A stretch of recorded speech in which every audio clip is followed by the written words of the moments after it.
Dios los bendiga. Buenas tardes a todos amigos del canal. Le invitamos a suscribirse, a que pongan me gusta y compartan el video. Hoy vamos a tratar un tema y no lo vamos a poder desarrollar en una sola vez. Creo que van a ser varios videos, pero vale la pena. Vamos a hablar de algo que acontece dentro de la fe de Jesucristo. Dice la palabra de Dios que cuando nosotros nacemos de nuevo, Él envía paz a nuestra vida, por supuesto, nos llena de amor y envía paz a nuestra vida. Pero ¿por qué hay tantas personas que dicen haber nacido de nuevo y no tienen paz en su corazón? Tal vez hayas escuchado hablar de maldiciones generacionales, has oído hablar de pactos, de esto, de lo otro. Eso tiene un nombre. Y eso se llama iniquidad generacional. O sea, ¿qué es la iniquidad generacional? El Señor Jesucristo, en su palabra, o sea, la palabra de Dios nos enseña, sobre todo en el Antiguo Testamento, que Dios visita la maldad desde la primera hasta la cuarta generación, la iniquidad. ¿Qué es la iniquidad? La esencia de Dios es amor, Dios es amor. Y la iniquidad es la esencia del diablo. ¿Qué es la iniquidad? Una gran maldad. Y muchas veces, por algunas situaciones, o sea, por lo general, cuando las personas tienen contacto con el mundo de las tinieblas, o sea, con el ocultismo y diferentes situaciones, no solo manchan su generación, sino que Dios visita esa iniquidad hasta la tercera y cuarta generación. Por eso podemos hablar con personas que, por ejemplo, tienen enfermedades congénitas. Si usted va a un médico, nosotros no somos médicos, pero si usted va a un médico y adquiere una enfermedad congénita que tuvo su bisabuelo, su abuelo, su padre y usted, es muy probable que tenga una iniquidad generacional. Ahora, ¿cómo lo podemos respaldar en la Biblia? Por supuesto que tenemos palabra de Dios. Vamos a leer la palabra de Dios. Y hay pasos en que se movió nuestro Señor Jesucristo y Él lo dejó asentado cuando comenzó su ministerio. Dice la palabra de Dios que no solamente está aquí en el libro de Lucas capítulo 4, versículos 18 y 19, no solamente lo dice en Lucas, sino que está profetizado en Isaías. ¿Cuál iba a ser el ministerio de nuestro Señor Jesucristo y cuál iba a ser el ministerio de la iglesia de Jesucristo? Quiero que tenga esto en cuenta. ¿Por qué hay tantos hijos de Dios que no tienen paz en su corazón? Tienen recuerdos que atan, tienen a muchas personas que sufren de estrés, de enfermedades, entre comillas, psiquiátricas. ¿Por qué hay tanto en los hijos de Dios? ¿Por qué hay tanto sufrimiento? ¿Por qué hablan de maldiciones cuando la palabra de Dios habla de iniquidades? Que Dios visita desde la primera hasta la cuarta generación. Entonces yo le hablaba de enfermedades congénitas. ¿Por qué hay personas de sucesivas generaciones que sufren, por ejemplo, de diabetes? ¿Por qué hay muchas familias que todos mueren de cáncer? ¿Por qué hay muchas familias que todos mueren del corazón? O mueren por asesinatos. Que hay desgracias constantemente. ¿Por qué hay familias que los hombres son golpeadores o las mujeres son golpeadoras? Y así de generación en generación. Hablamos de iniquidad generacional y hablamos de iniquidad personal. Esto se puede regenerar en otras 4 generaciones. Ahora, vamos a leer la palabra y vamos a entender más.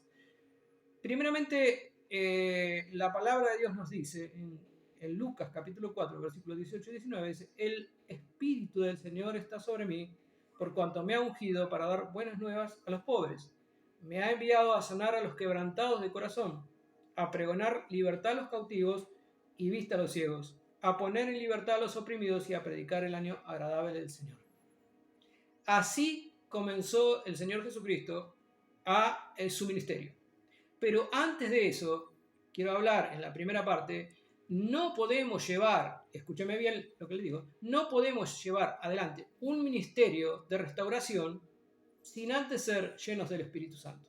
Ahora, ¿cómo somos llenos del Espíritu Santo? Bueno, la primera obra de gracia, que el nuevo nacimiento, es exclusivamente por el sacrificio de nuestro Señor Jesucristo, enteramente. La salvación es enteramente por nuestro Señor Jesucristo. Ahora, la segunda obra de gracia, que en la llenura con el Espíritu Santo, o entera santificación, estoy hablando doctrinalmente, uno de los puntos doctrinales es la entera santificación o llenura con el Espíritu Santo, o amor perfecto. Hay otros términos que se remiten a esto. Tenemos que entender que el Señor Jesucristo, después de haber sido bautizado, el Espíritu Santo vino sobre él. Segundo, el Espíritu le impulsó al desierto y durante esos 40 días fue tentado, pero venció en el poder del Espíritu Santo, salió fortalecido del desierto en el poder del Espíritu Santo y comenzó el ministerio en el poder del Espíritu Santo, y todo el transcurso de su ministerio fue en el poder de Dios. Ahora, tenemos unas cuantas cosas, pero vamos a remitirnos en esta primera parte, que es necesario que un hijo de Dios, este ministerio es para la Iglesia de Jesucristo. O sea, por supuesto que vamos a tener herramientas, los cuales le llamamos dones del Espíritu. Vamos a tener misterios, están claros en la palabra de Dios. Necesitamos para esto tener la cobertura del Espíritu Santo. O sea, no solamente la llenura del Espíritu Santo, sino la Iglesia de Jesucristo como cuerpo de Cristo debe tener la cobertura del Espíritu Santo. Si no, no podemos realizar nada. Primeramente, un hombre lleno del Espíritu Santo debe tener todas las situaciones solucionadas. Les puedo aconsejar bibliografía y Biblia, primeramente Biblia y bibliografía, para que nosotros entendamos lo que es la llenura del Espíritu Santo. Ahora, pero más allá de eso, lo experimentamos, lo vivenciamos.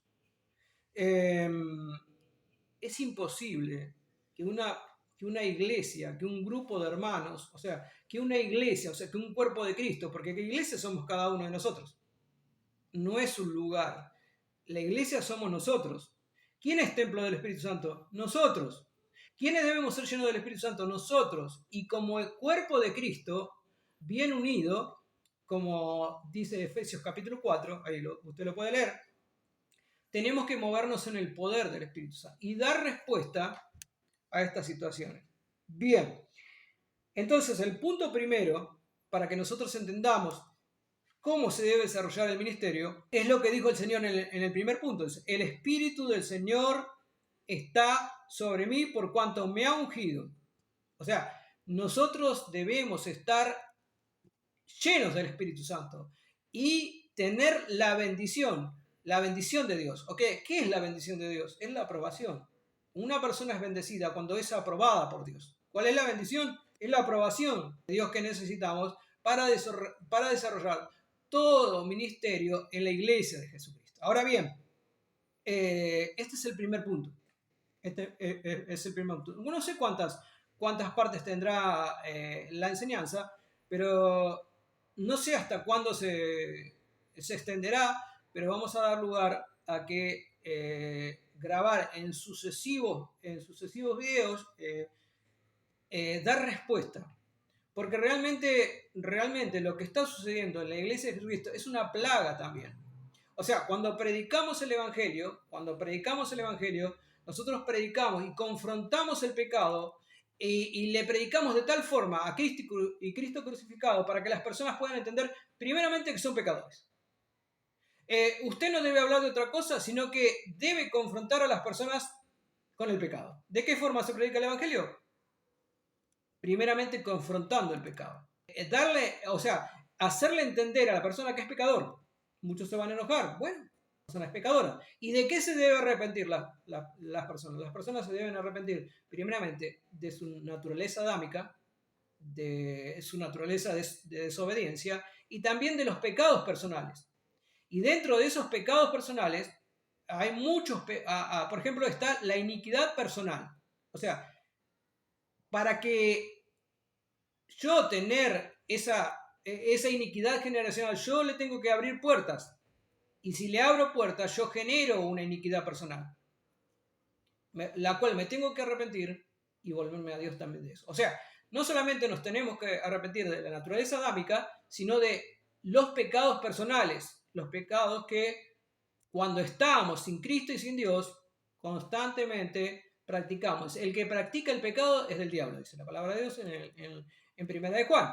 Entonces, si yo, siendo hijo de Dios, sigo generando eso, sigo practicando el pecado, porque el cristiano no peca a nivel como pecábamos estando muertos en nuestro delito y pecado, cuando nuestro espíritu estaba muerto. Dios nos dio vida juntamente con él.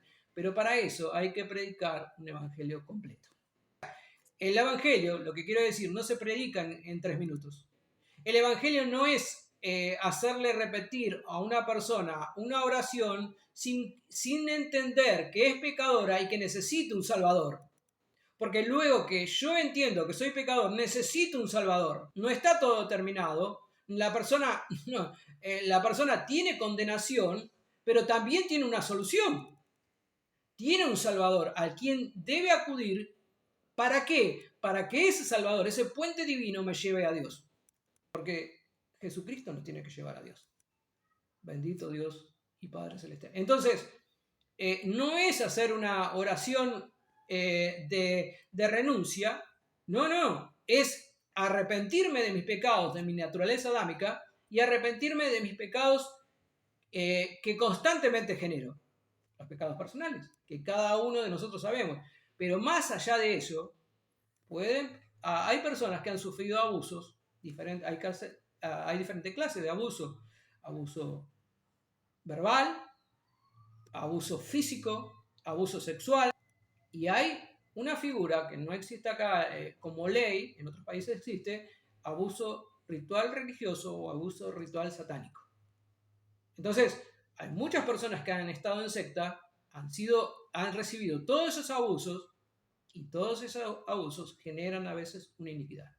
¿De dónde aparecen todas esas cosas? Bueno, hay muchas personas, tal vez mi bisabuelo hizo pacto, o sea, tuvo contacto con las tinieblas, entonces hizo un pacto y generó una iniquidad que abarca 4 generaciones. Entonces, vamos a seguir hablando de esto. Comparta el video. Tal vez usted conoce una persona que está sufriendo estas cosas, o vos mismo estás sufriendo de recuerdos que atan. Has recurrido a todo, has recurrido a Jesucristo y no obtienes paz. El problema no está en Jesucristo, el problema está en ti. Y reconocer la esencia del problema es darle lugar a Dios, darle tus tiempos a Él para que Él pueda trabajar. Abra tu corazón y en los días sucesivos vamos a seguir hablando. Te pedimos que te suscribas al canal solamente con el anhelo de que podamos permanecer. Comparte el video. Si conoces a una persona que está sufriendo, comparte el video y pon me gusta. Dios te bendiga mucho. Nos vamos a encontrar en la otra parte del video.